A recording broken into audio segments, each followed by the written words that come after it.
My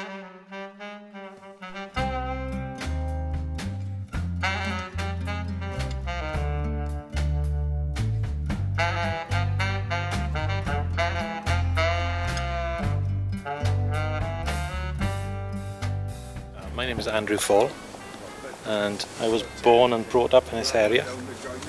From the surrounding streets was my playground, and this, where was the Vetch, used to be a main part of it. This here was the front of the old West Stand, where the main turnstiles were down that area.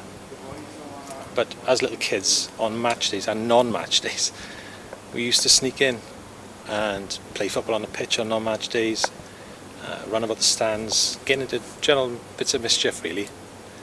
The first area I can think of sneaking in was in this area here where there used to be a gap in the wall about the size of a breeze block, where when early 70s, when we were small enough, we could actually bunk each other up, sneak in, get cut and land on the other side and then pull the others through. Many a time the fans that were already in there, grown-ups, used to help you down. Used to pull you down and then used to scarper off then into the stand. And if a steward ever caught you or saw you, you just ran into the stand, into the crowd, where you'd never find you then. What you can see behind me here is, I think, the wall of the tunnel which used to lead from the turnstiles over there to what used to be the West Bank. And I started watching on the West Bank because it was the nearest to the way. If you walk down from the uplands where I used to live, this was the first bit of the ground you came to. And kids who were from the west side of Swansea, like me, very often used to stand on this bank. Say the goals were there, we were, say, 10 yards to the right. On the first barrier from the front, would be about 8 yards back, Yeah. And it's brilliant, a brilliant view. Oh, yeah. I remember the promotion matches, I remember being excited, and the next season I wanted a season ticket. And if you wanted a season ticket, then I don't think you had any choice. I think they only sold them for the big bank, for the North Bank. And I was still, I shows you I was a bit of a wimpy kid, because I must have been 14 by then, and I was still a little bit nervous about going to stand on the North Bank. And there was a guy who used to be my mate in school, a guy called Graham, and he used to tell me that they used to sing 1, 2, 3, 4, 5, if you want to stay alive, keep off the North Bank. The atmosphere at that end of the North Bank especially was so loud, and my dad had to put me on top of his shoulder so that I could see the pitch, because there were so many people and we were right at the back as well.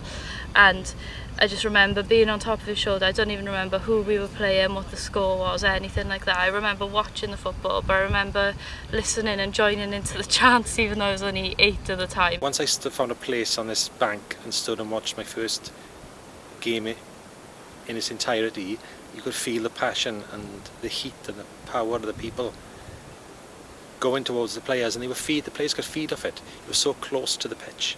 We used to be standing on this terrace and behind the goal here, but down the far end, which was the North Bank, on the far end was where what I call the hardcore, all the tough lads, and they'd be chanting, and the atmosphere used to be absolutely brilliant. Yeah. All I know is that when I walked in there and stood and watched that game, the noise that was coming from this stand was 10 times as much coming from that stand, 20 times as noisy coming from that stand. This is where the noise was, this is where the passion is. It looked stunning. It was like your first view of colour, because up until then you'd watch football on a fairly small black and white TV set. A Friday night. A floodlit game, under the lights, the atmosphere. But with 4,000, right? Not with 20,000 now. With 4,000 used to make yeah. As it got darker, you could see the floodlights come on, and you could see all the people lighting cigarettes on the North Bank. There'd be these little sparks up in the darkness, and then as the lights came on, the pitch was just illuminated, and you saw the white players for the Swans. I don't know, something just captured me, and I don't think I fully understood the football at all for a good couple of years, because I'd never really liked football before, and in school football was for the boys even then, even though it wasn't that long ago. And then just never sort of turned back, and I think I haven't missed a home game probably since I was about 9 or 10. You just used to pretend that you were in that white shirt, playing football, whether it be playing football on the beach or whether it be playing football for the Salvation Army or on the pitch when you weren't supposed to. It was just so much a part of your life. You know, you could go around the back of the south stand after the games and see the players walking out and get autographs on your programmes, you know, because you knew they were going to come out of that little tiny bar that they had at the back. There was only one way out, so you knew. So you could go and see our heroes, if you like, at the time. If you talk to me, we were playing Stoke City in the FA Cup 4th round, and it's about 20 minutes in the second half. It was 1 each, and Stoke were playing for the draw, you know. And my hero, of course, Ivor Church, ball was crossed from the right wing, and he was standing on the far corner of the penalty area, and he hit it on the volley, he did, you know, and I could see it going in the net, and the force of the ball took him at the roof. The ball seemed to hold up in the roof of the net, you know, before it come down, and the old goals, the crossbar and the post, they were shaking, and of course it put us 2-1 up, and because of the cup as well, you know, that was, as far as I'm concerned, the greatest goal I ever seen. Like, you know. Yeah. I think for me, there's 2 goals that stick in my mind. One of them was in the cup, in the FA Cup, and it was against Preston, Andy Robinson's free kick, and that was the goal for me. I don't know why it sticks in my mind. I was sort of down that end of the North Bank and right sort of in line from where he was taking it, and I was by one of the barriers that was on the North Bank, and as soon as he hit it, you could see he was going in, and so when everyone was celebrating, it actually ended up that I ended up getting crushed against the bar, and I think that's probably part of the reason why I remember it. And then Trundle scored the winner then just shortly after, didn't he? That's right, and then that sent us into the 5th round of the cup then. And then the other goal for me that sticks in my mind was Adrian Forbes against Shrewsbury as well, putting it past Joe Hart. It just...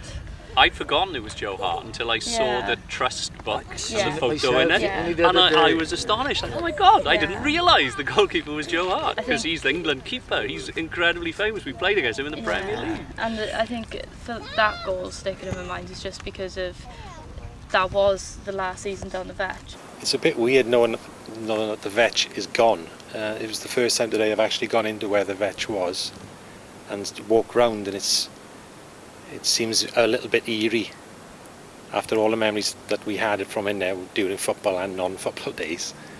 It just seems so different, but it seems so peaceful, and I'm glad they haven't actually built all over it, that they've left it for people around here, like the kids are playing football on it now, and that's the way it should be. There's too much building work going on, really. Seeing it now like this, with grass and kids playing on it and the Vetch veg, I'd like them to leave it like this. I think it's just beautiful. And they've left the walls of the old North Bank as well, and the bank is there where the North Bank was, and it just sort of brings back little memories of you get your bearings. Well, I said I'd never go up to Liberty, didn't I? And I said Vetchfield is what the Swans is all about for me. I'd want to go up to Liberty, I said, and of course when he come down, we was up there, like, weren't we, like, you know, picking our seat before it was built. Yeah, that's right. We had to go in there with builders' hats, you know, the hard hats and the yellow coats to show us around where we wanted to sit, like, you know. It was just a fixture. I just lived down here. I loved the place. I loved the texture of it. I loved the fact that it was falling down, that it was all the wrong shape. I loved the atmosphere. I loved the different atmospheres as well. I mean, when we were in the lower divisions, sometimes it would be just moaning and complaining and people getting cross and about 20 skinheads at one end trying to chant.